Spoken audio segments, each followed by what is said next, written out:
Join with Medha Language Theatre for spoken English and personality classes. For more details, contact us. Hi hello అందరికి నమస్తే. నేను మీ Nirmala. Welcome to Eeha TV. ఈరోజు యోగానంద్ గారు వరంగల్ నుంచి మన స్టూడియోకి వచ్చి ఉన్నారు. గాయకులు, రచయితలు. సార్ నమస్తే సార్. నమస్కారం అండి. బాగున్నారా సార్? బాగున్నాను. చాలా రోజుల తర్వాత మిమ్మల్ని ఈ సందర్భంగా కలుసుకున్నా, చాలా హ్యాపీగా ఉంది నాకు. వరంగల్లో కలుసుకున్నాము. అవును, ఒక కళా వేదిక మీద. అవును. చాలా రోజుల నుంచి మీకు ఫోన్ చేస్తూనే ఉన్నా, ఈ రోజు దొరకబట్టుకున్నా మిమ్మల్ని. సంతోషం. మీరు మాకు చేసినందుకు కూడా మరొకసారి కృతజ్ఞతలు. Thank you sir. ఒక పాట, మంచి పాటతో స్టార్ట్ చేద్దాం. మంచి పాట అంటే తెలంగాణ ఉద్యమ బిడ్డలను, తెలంగాణ ఉద్యమాన్ని గుర్తు చేసుకునే పాట పాడతా. ముందుగా ఈహా ప్రేక్షకులకు నా యొక్క ప్రత్యేక మనస్సుమాంజలు తెలియజేసుకుంటూ, మీకు కూడా మరొకసారి మనస్సుమాంజలు. Thank you. అందశ్రీ గారు రాసినటువంటి గీతం. జయ జయ హే తెలంగాణ జననీ జయ కేతనం, ముక్కోటి గొంతుకలు ఒకటైన చేతనం. జయ జయ హే తెలంగాణ జననీ జయ కేతనం, ముక్కోటి గొంతుకలు ఒక్కటైన చేతనం.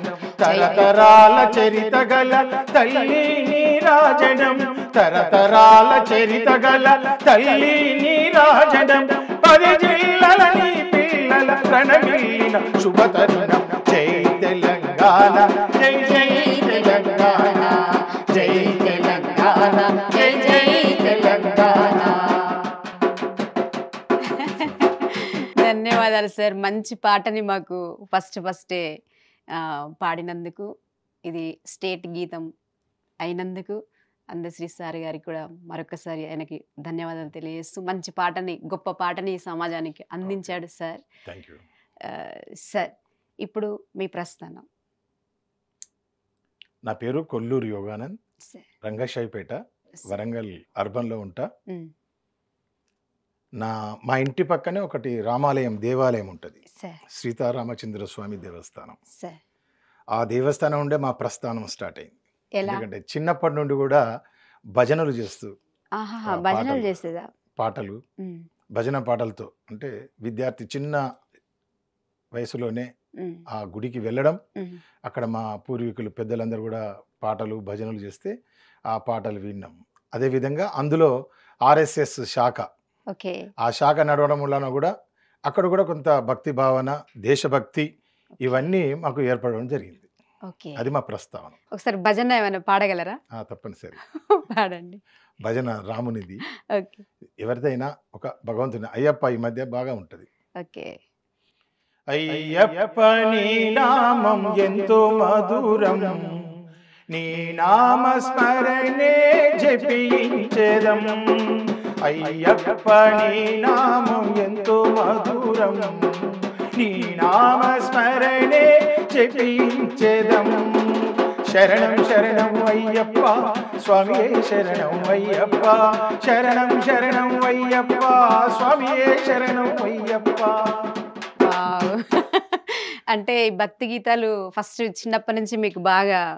అక్కడ చిన్నప్పటి నుండే, అంటే 9 సంవత్సరాలు 8 సంవత్సరాల వయసు నుండే ఈ యొక్క పాటలు గుడి నుండి ప్రారంభం వల్ల. ఆ పక్కనే శాఖ నడుస్తుంటది, శాఖ పాటలు కూడా నేర్చుకోవడం జరిగింది. శాఖ పాటలు అంటే ఆర్ఎస్ఎస్ కు సంబంధించిన ప్రార్థన గీతాలు. ఒకసారి అది ప్రార్థన గీత అంటే, నమస్తే సదా వత్సలే మాతృభూమి త్వయా హిందూ భూమే సుఖం వర్ధితో.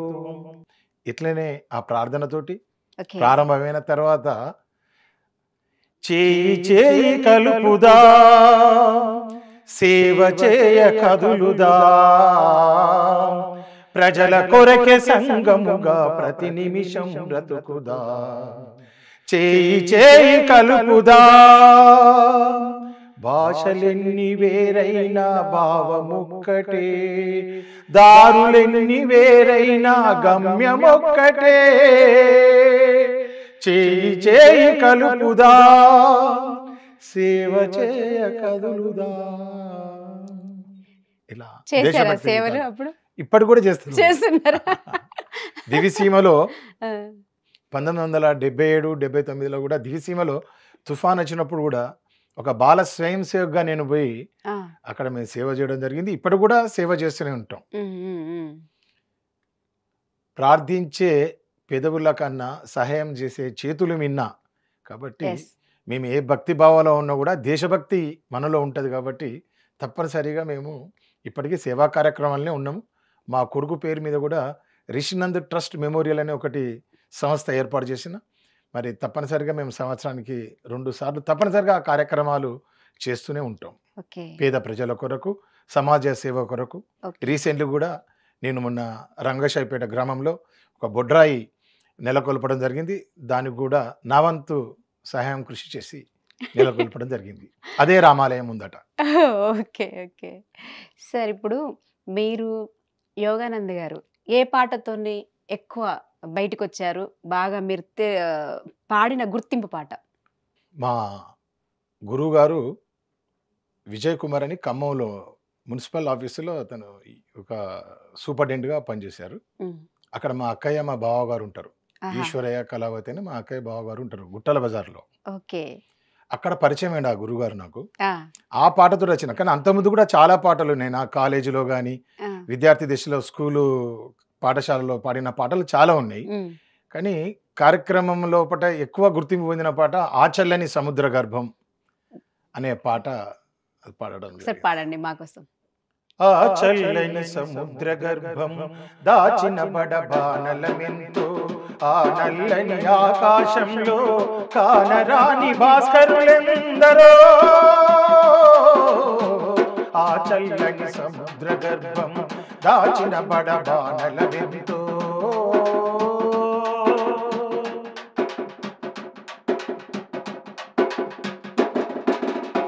భూగోళం పుట్టుక కోసం రాలిన సురగోళాలెన్నో, ఈ మానవ రూపం కోసం జరిగిన పరిణామాలెన్నో. ఆ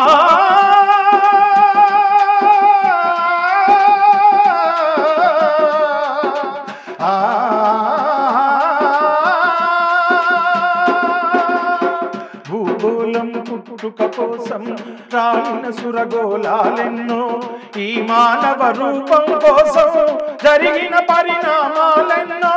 ఒక రాజును గెలిపించుటలో ఒరిగిన నరకంఠాలెన్నో, కులమతాల సుడిగుండాలకు బలిగాని పవిత్రులెందరో.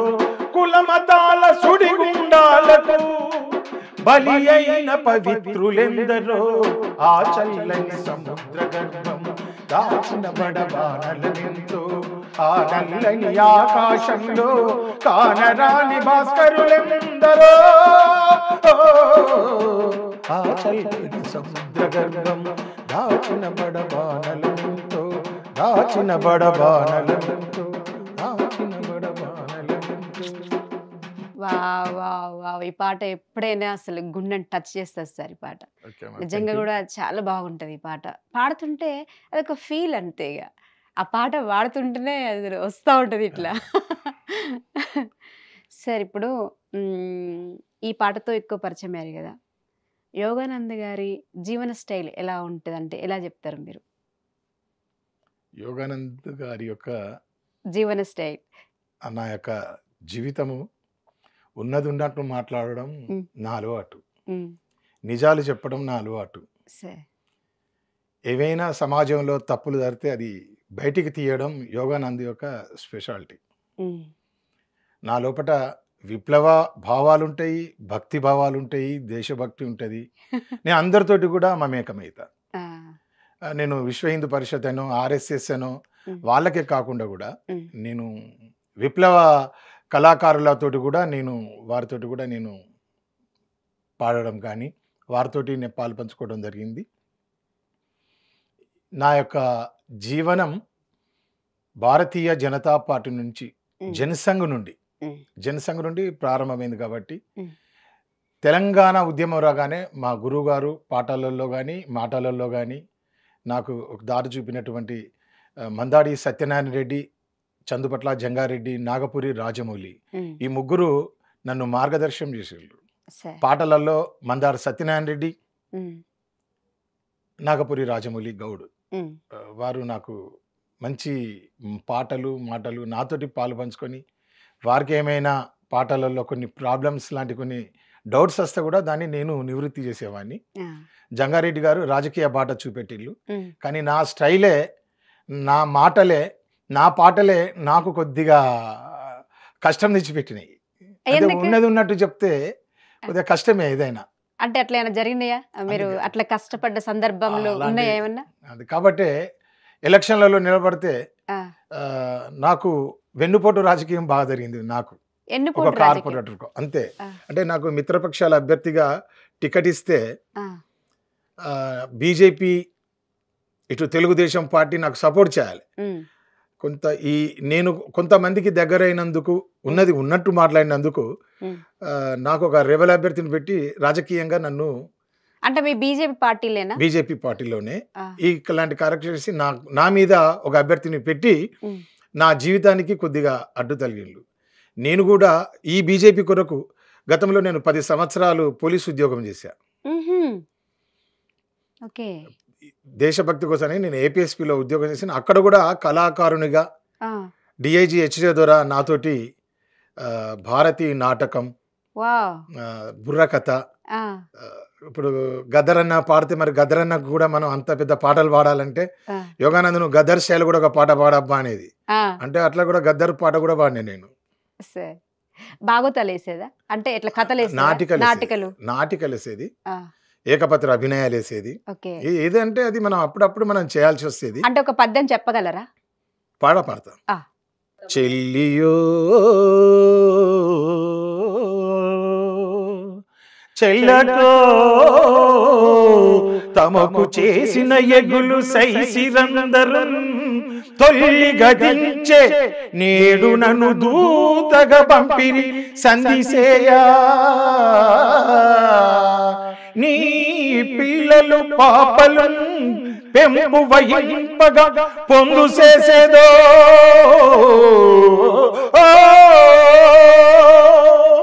ఎల్లి రణంబె కూర్చదవో ఏర్పడ చెప్పుము కౌరవేశ్వరా. ఆ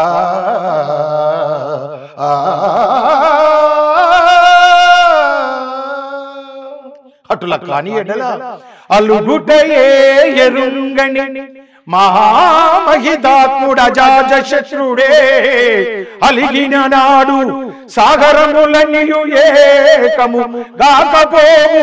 ఈ కర్ణులు చత్తురు 10,000 చత్తురు మెత్తురు రాజరాజా. నా పలుకులు విశ్వసింపుము. నిజంగా మాకు పాత సినిమాని గుర్తు చేసిరు. ఎన్టీఆర్ సినిమాలు, పాత సినిమాలు ఉంటాయి కదా, ఇట్లా పద్యాలు, మాటలల్లో పద్యాలు వస్తూ ఉంటాయి. అది ఒకసారి మాకు మళ్ళీ గుర్తు చేసిరు. ఇప్పుడు ఇంకా మీరు విప్లవ పాటలు కూడా పాడతాం అన్నారు కదా, గద్దరన్న పాటలు ఏమన్నా వచ్చా? గద్దరన్న పాటలు వచ్చు. ఏదో ఒకసారి పాడండి. రక్తంతో నడుపుతాను రిక్షాను, నా రక్తమే నా రిక్షకు పెట్రోలు.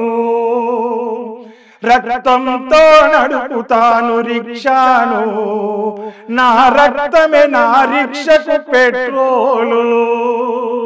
పెట్రోల్ ధర పెరిగింది, డీజిల్ ధర పెరిగింది. పెట్రోల్ ధర పెరిగింది, డీజిల్ ధర పెరిగింది. నా రక్తం ధర ఏమో రోజు రోజు తగ్గబట్టే. రక్తంతో రక్తంతో. ఇది నారాయణమూర్తి సినిమాలో ఉన్నట్టుంది కదా సార్? అది తర్వాత వచ్చింది. నారాయణమూర్తి గారు ఎన్నో కమ్యూనిస్టు గీతాలను, కమ్యూనిస్టు భావాలకు తగ్గట్టుగా తీసినట్టు సినిమాల్లో నారాయణమూర్తి ప్రతి పాటకు ప్రాణం పోసిండు. మళ్ళీ ఒక్కసారి గుర్తు చేసిండు. ఇంతకుముందు పాత సినిమాలు గుర్తొచ్చినట్టు మీరు చెప్పారు. ఇప్పటి పిల్లలకు మనం చరిత్ర చెప్పాలి. చరిత్ర చెప్తే తెలుస్తుంది, సైన్స్ ప్రయోగం చేస్తే తెలుస్తుంది. లడ్డు తీయగా ఉన్నది, పులిహోర పుల్లగా ఉన్నది అంటే తింటే తెలుస్తుంది. కాబట్టి ఇప్పుడున్న పిల్లలకు నల్లి అంటే తెలుస్తలేదు. నల్లి అంటే తెలియదు. కాబట్టి పద్యాలు కూడా తెలియదు. కాబట్టి చరిత్రను ఎప్పుడైనా తెలవాలి. ఇలాంటి విషయాలు మీరు టీవీ వారు నిజంగా మీరు ఇటువంటి కార్యక్రమాలు చేపడుతున్నారు. మరొకసారి నా యొక్క ప్రత్యేక వందనాలు తెలియజేస్తున్నా. ఓకే సార్, మీరు పాటలు రాసినాయి కానీ ఏమన్నా జానపద ఈ పాటలే పాడతారా? జానపద పాటలు కూడా పాడగలరా? జానపద గేయాలు కూడా పాడతాను. పాడండి. పక్కనే ఒక హెడ్ మాస్టర్ ఉండి అది 1975లో రాసినటువంటి గీతము సార్. మల్లారెడ్డి సార్ అని ఉండే. ఆ పాట నేను కాలేజీలో కూడా పాడి నేను ప్రథమ బహుమతి తీసుకున్నా. రైకే కావాలంటివే రంగు పూల కోకే తేవాలంటివే రంగమ్మ, రైకే కావాలంటివే రంగు పూల కోకే తేవాలంటివే రంగమ్మ, రంగమ్మ.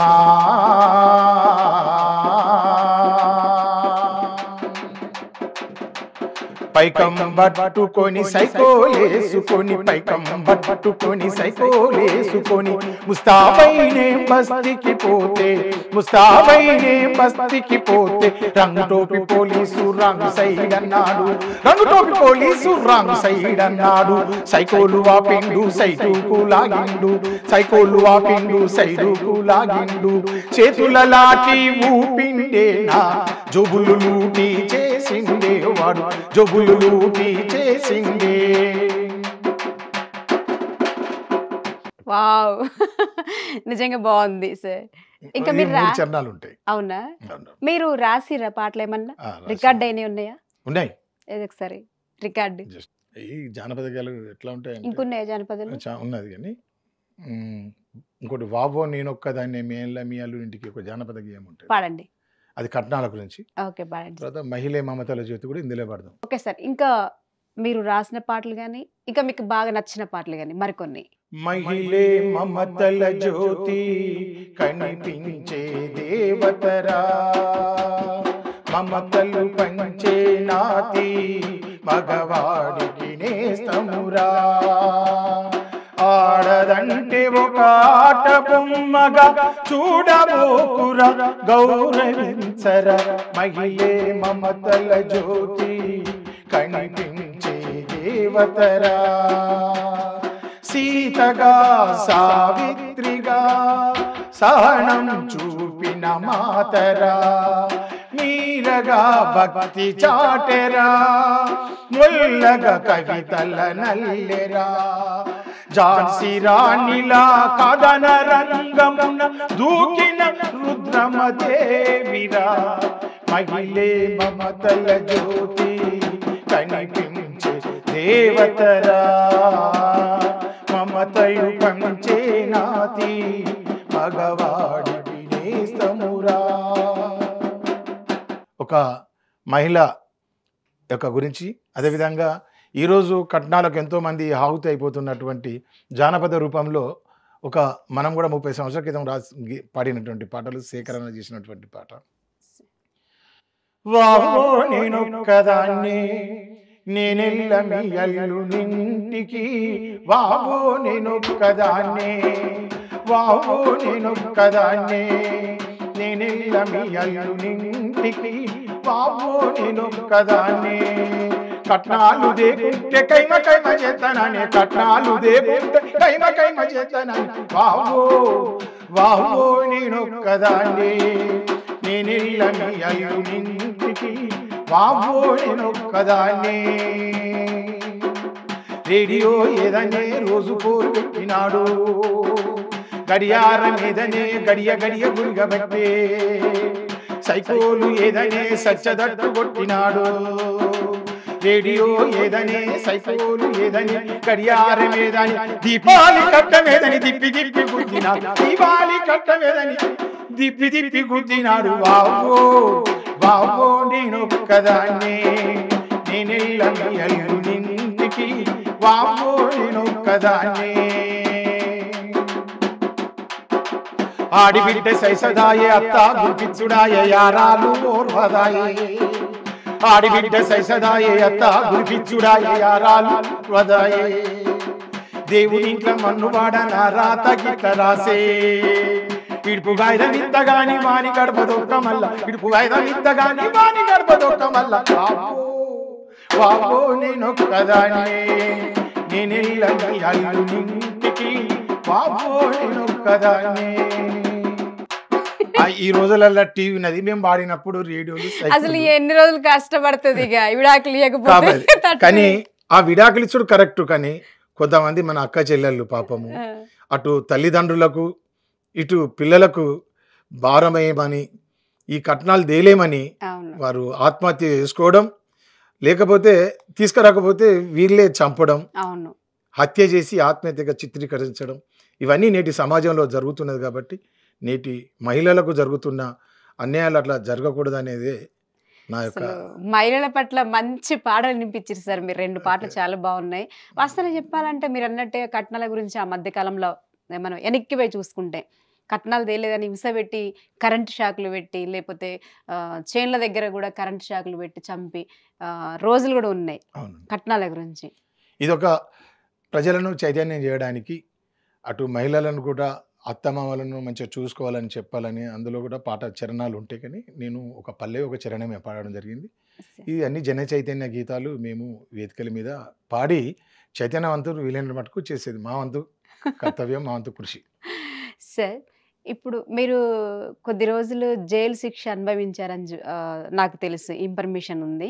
అంటే ఏ సందర్భంలో మీరు జైలు వెళ్ళారు? నేను బాల స్వయం సేవగా RSSలో ఉన్నా కాబట్టి అక్కడ ఉన్న బాబాలు దేశభక్తి లోపట శ్రీమతి ఇందిరాగాంధీ ఎమర్జెన్సీ పెట్టడం జరిగింది 1975లో. అప్పుడు నేను SSC 10వ తరగతి చదువుతున్నా.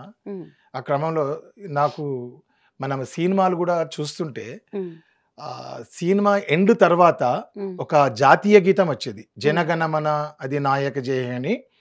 సినిమా తర్వాత అందరు కూడా వెళ్ళిపోవడం కాదు, సినిమా అయిపోతుంది. ఇప్పుడు బాహుబలి సినిమా చూసిన వాళ్ళు కానీ, ఈగ సినిమా చూసిన వాళ్ళు కానీ, సినిమా ఇంకా కొద్దిసేపు ఉన్నది భారతీయుడు చూస్తుంటే వెళ్ళిపోయేది.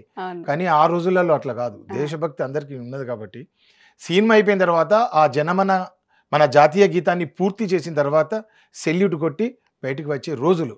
అలాంటి రోజులలో శ్రీమతి ఇందిరాగాంధీ గారు వారి యొక్క పదవి కోసము, వారి అధికారం కోసము మరి ప్రజాస్వామ్యాన్ని పక్కకు పెట్టిలని మాకు చిన్నప్పుడే కొంతమంది నాయకులు కానీ RSSలో ఉన్నటువంటి దేశభక్తి ప్రచారకులు వాళ్ళందరూ కూడా మాకు ఆ దేశభక్తి నింపితే ఇప్పుడు కాంగ్రెస్ అనేది నాకు ఒక శత్రులాగా కనిపించేసింది అంటారు.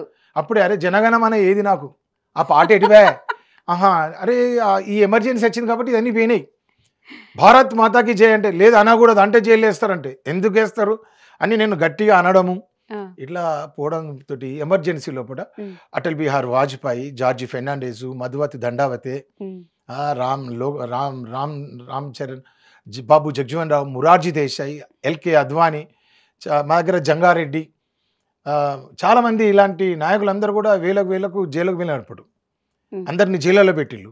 ఆ సిల్సిలలో నేను కూడా కొన్ని కరపత్రాలు పంచుతుంటే నేను కూడా జైలు పోయి 2 నెలలు జైలు జీతం 75 నుంచి 76 వరకు నేను జైలు పోయి నా యొక్క 10వ తరగతి పరీక్షను నేను మిస్ చేసుకున్నా.